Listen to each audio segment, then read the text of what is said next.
Hola, hoy abrimos una ventana a un proceso clave en la formación sanitaria, ¿eh? ¿Cómo se mide la preparación de los futuros farmacéuticos de hospital? Nos basamos en una guía bastante detallada de la Sociedad Española de Farmacia Hospitalaria, la SEF. La idea es explorar un poco las herramientas que se usan para asegurar que estos especialistas no solo acumulen conocimientos, sino que realmente sepan aplicarlos, ¿no? En el día a día del hospital. Porque hoy, bueno, no basta con saber la teoría, se necesitan habilidades clínicas, juicio crítico, ética, todo un paquete, digamos. Exacto. Y una buena forma de visualizar esto es la famosa pirámide de Miller. Imagina una pirámide. La base es el saber, el conocimiento puro.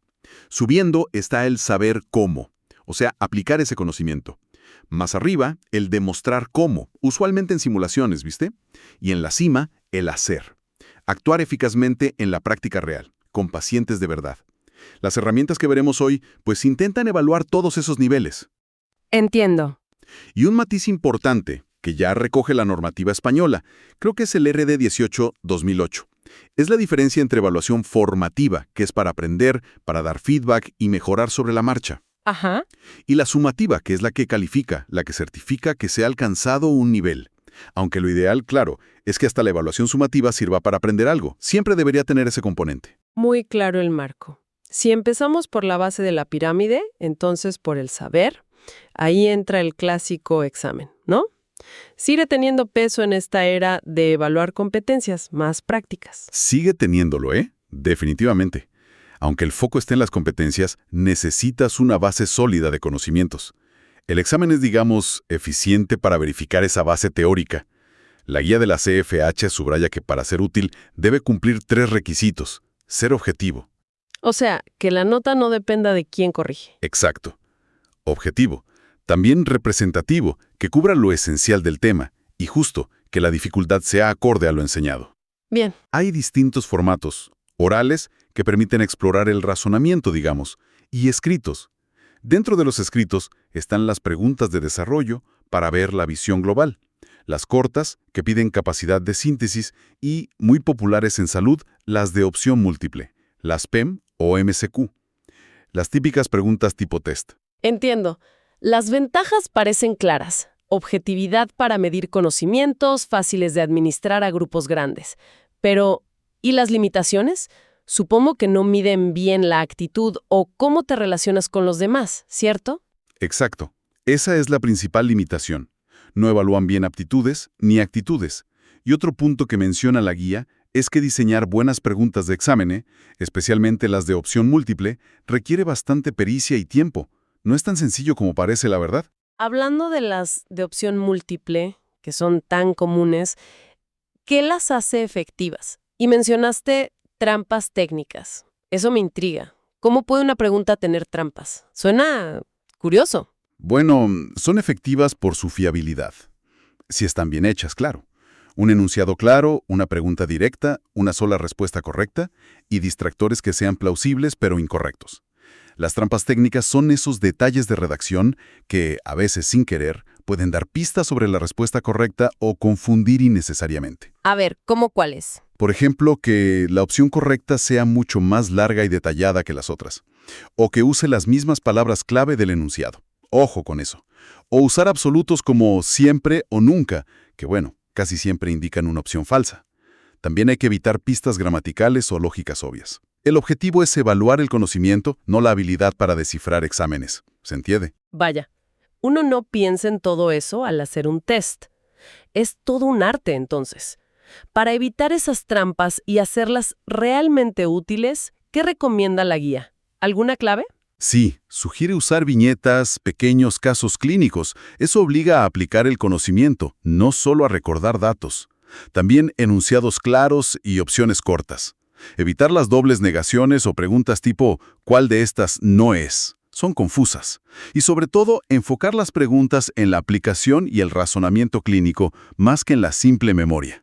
Bien diseñadas, permiten incluso calcular índices para ver qué tan difícil fue la pregunta o cuánto discriminó entre quienes sabían más y menos. Es interesante. De acuerdo. El examen cubre la base teórica, pero necesitamos evaluar la práctica. ¿Qué herramienta sigue? El audit. Exacto.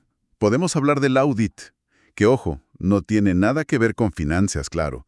Es una mirada hacia atrás, retrospectiva, sobre la actuación del residente en casos reales. Se compara lo que hizo con unos estándares de buena práctica definidos previamente. ¿Y quién hace esa comparación? ¿El propio residente o siempre es alguien más? Puede ser el propio residente, y eso se llama self-audit. Es muy formativo porque le obliga a analizar su propio trabajo, ¿no? También puede hacerlo un compañero, peer review, o un tutor, audit externo. El fin es identificar puntos de mejora, proponer cambios y, de paso, detectar si necesita formación adicional en algo específico.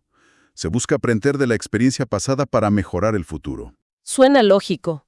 ¿Y cómo se implementa? ¿Se hace después de cada rotación o cómo? El proceso básico es, primero, definir y comunicar bien los estándares, protocolos, guías clínicas, lo que sea. Luego, el residente analiza casos retrospectivos usando formularios específicos. La guía da ejemplos para áreas como farmacotecnia o ensayos clínicos, por ejemplo. Y finalmente, bueno, se discuten los hallazgos y se planean mejoras. No necesariamente tras cada rotación. La guía sugiere que hacerlo anualmente, revisando casos de distintas rotaciones de ese año, puede ser suficiente y más manejable. Entendido. Ventaja clara. Analiza la práctica real, lo que de verdad pasó. Desventaja. Al ser retrospectivo, el feedback sobre ese caso concreto llega tarde, digamos. Aunque el aprendizaje sirva para después, claro. Y me imagino que requiere tiempo y tener todo bien documentado, ¿no? Mucho papeleo, quizás. Totalmente. Requiere estándares claros, buenos registros de actividad para poder revisar los casos, y formularios para guiar el análisis. La guía incluso sugiere usar herramientas electrónicas colaborativas para facilitar la gestión de todo esto, como Google Docs, Zoho o Trello, por ejemplo. Y sí, consume tiempo. Es una de sus limitaciones reconocidas. Además, como se analizan casos puntuales, pueden no ser siempre representativos de todo el trabajo del residente. Hay que tenerlo en cuenta. Bien, ya hemos evaluado el saber y revisado la práctica pasada. Pero, ¿y el hacer? ¿Cómo evaluamos al residente mientras actúa en la cima de la pirámide de Miller que decías? Ahí es donde entra la observación directa. Es quizás el método más intuitivo, más tradicional si crees. Ver al residente en acción, supervisando una tarea concreta. Puede ser desde preparar una medicación estéril hasta realizar una entrevista clínica a un paciente. Es evaluación en tiempo real, ahí mismo. Observar directamente. Eso implica estar ahí, en medio de la actividad asistencial. ¿Cómo se asegura la objetividad y no interferir demasiado? Y está el tema de la privacidad del paciente, claro, que es fundamental. Son puntos clave, sí. La guía insiste mucho en el respeto a la intimidad del paciente, citando normativa específica y todo. La observación debe ser ética y profesional, siempre. Para mejorar la objetividad y fiabilidad, se usan herramientas estructuradas, listados de comprobación, los checklists, con criterios claros y consensuados. Y es fundamental que los observadores, tutores, adjuntos, estén entrenados para usar estas herramientas de forma homogénea, que todos midan con la misma vara, digamos. Claro. Dentro de la observación directa, la guía destaca dos métodos específicos. El Mini-6, Mini Clinical Evaluation Exercise, más enfocado a la interacción clínica general, y el DOPS, Directly Observed Procedural Skills, o su variante OSATS, Objective Structured Assessment of Technical Skills, para evaluar habilidades técnicas concretas, como una preparación en cabina de flujo laminar. Hablemos del Mini-6. El nombre sugiere algo como un mini examen clínico, ¿verdad? Algo corto. Exacto. Es una sesión corta. El observador mira al residente durante una actividad clínica real, unos 15-20 minutos, no más. Puede ser revisar medicación con un paciente o discutir un plan con el equipo médico. Inmediatamente después, se sientan juntos para una sesión de feedback, otros 5-10 minutos. Se usa un formulario estándar para puntuar varias competencias clave. Lo crucial aquí es la combinación de observación directa y, sobre todo, el feedback inmediato y constructivo. ¿Y qué competencias se suelen evaluar con el Mini-6? ¿Habilidades de comunicación, quizás? ¿Toma de decisiones? Sí, varias de esas. La guía menciona ejemplos clásicos adaptables a farmacia. Habilidades de entrevista, por supuesto. Profesionalismo, que incluye ética, empatía. También juicio clínico, o sea, la toma de decisiones. Comunicación, tanto con pacientes como con otros profesionales. Y organización y eficiencia, manejo del tiempo, priorización. Es vital que los descriptores de cada nivel de desempeño estén bien definidos en el formulario para que la evaluación sea consistente, que quede claro qué significa satisfactorio o superior en cada punto. Entiendo. Como decir, en comunicación, evaluar si usa lenguaje claro, si escucha activamente, si verifica la comprensión, esas cosas. Justo. Y para las habilidades más manuales o técnicas, como decíamos, están el DOPS o el OSATS. Utilizan checklists mucho más detallados, paso a paso, específicos para ese procedimiento. El OSATS, según la guía, se considera el gold standard para evaluar habilidades técnicas. Son muy útiles para detectar si un residente necesita más práctica supervisada en una técnica particular, para afinar esa destreza. El Mini Six suena muy potente por ese feedback inmediato. Parece muy formativo. ¿Cuáles dirías que son sus puntos fuertes y débiles según la guía? Puntos fuertes. Se integra relativamente fácil en la rutina diaria. No es algo tan extraordinario. Sirve tanto para formar como para calificar. Tiene esa dualidad. Es eficiente en tiempo, flexible. Y sobre todo, promueve activamente el feedback y la autorreflexión. El residente sabe al momento que hizo bien y que puede mejorar. ¿Y las limitaciones? Bueno, requiere compromiso y entrenamiento de los tutores u observadores. No es solo mirar, hay que saber evaluar y dar feedback. Necesita un seguimiento para asegurar que se hacen suficientes observaciones variadas a lo largo del tiempo. Y claro, no todo se puede observar directamente. A veces hay que recurrir a simulaciones para ciertas competencias. Tiene sentido. La guía comenta que, aunque en España no hay aún muchas publicaciones sobre su uso en farmacia hospitalaria, en el Reino Unido, en el NHS, sí está más establecido. La Royal Pharmaceutical Society lo ve útil, y organismos como el JBP y NHS Scotland lo incluyen en sus programas. Recomiendan varios mini-secs en distintas áreas y entornos clínicos. Evalúan competencias como atención al paciente y resolución de problemas. Es quizá la herramienta que mejor conecta la teoría con la práctica supervisada diaria. Qué interesante ver la experiencia internacional. Pasemos a otra herramienta que suena distinta. El portafolio docente. Es como una carpeta donde el residente va guardando pruebas de su aprendizaje. Un historial. Exactamente. Es una colección organizada y reflexiva de evidencias que el residente reúne a lo largo del tiempo. El objetivo es demostrar su progreso y el logro de las competencias definidas. No es solo guardar papeles, ojo. La clave es la reflexión que acompaña esas evidencias. El residente analiza lo que hizo, cómo lo hizo y qué aprendió. Se sitúa también en la cima de la pirámide de Miller, el hacer, porque documenta la práctica real y el aprendizaje derivado de ella. ¿Y qué tipo de evidencias van en ese portafolio? ¿Resultados de exámenes, trabajos? ¿Todo vale? Puede incluir una gran variedad de cosas, sí. Trabajos realizados, casos clínicos analizados, registros de actividades como guardias o rotaciones. También resultados de otras evaluaciones, como los mini-secs que mencionamos, audits o la evaluación 360 grados que veremos luego, certificados de cursos o congresos, presentaciones hechas. Pero lo fundamental, como decía, es el informe de autorreflexión que el residente escribe sobre las piezas clave incluidas. Ahí explica qué competencias desarrolló con ellas. La guía menciona que el grupo Tutores de la CEF incluso ofrece modelos para estructurar este portafolio y guiar esa autorreflexión. Entiendo que la reflexión es central. El residente tiene que pensar sobre lo que hace. ¿Y el tutor qué papel juega aquí? ¿Simplemente revisa la carpeta al final? No, el tutor es un guía durante todo el proceso. Es clave. Se reúne periódicamente con el residente para discutir el portafolio, revisar las reflexiones, dar feedback, orientar el aprendizaje futuro. También es responsable de evaluar el portafolio como un todo y de informar al comité de evaluación. Eso sí, el contenido es propiedad del residente y confidencial. Es su proceso. Suena a una herramienta muy completa y personalizada, la verdad, pero también muy demandante, ¿no? Me imagino que lleva mucho trabajo. Lo es. Esa es su principal fortaleza y debilidad a la vez, digamos. Fomenta muchísimo la autonomía, la autorreflexión y el aprendizaje profundo. Permite una atención muy individualizada, pero requiere una gran inversión de tiempo y esfuerzo, tanto del residente, que tiene que ser constante y organizado, como del tutor, que necesita tiempo para las revisiones y el feedback. También exige que el residente tenga cierta habilidad para escribir y reflexionar sobre su práctica, y que el tutor esté formado para guiar este proceso eficazmente. No es trivial. Claro, requiere un compromiso de ambas partes. Bueno, llegamos a la última herramienta del listado, la evaluación 360 grados. El nombre ya sugiere que mira en todas direcciones. Implica recoger la opinión de mucha gente diferente sobre el residente. Precisamente. De ahí el 360.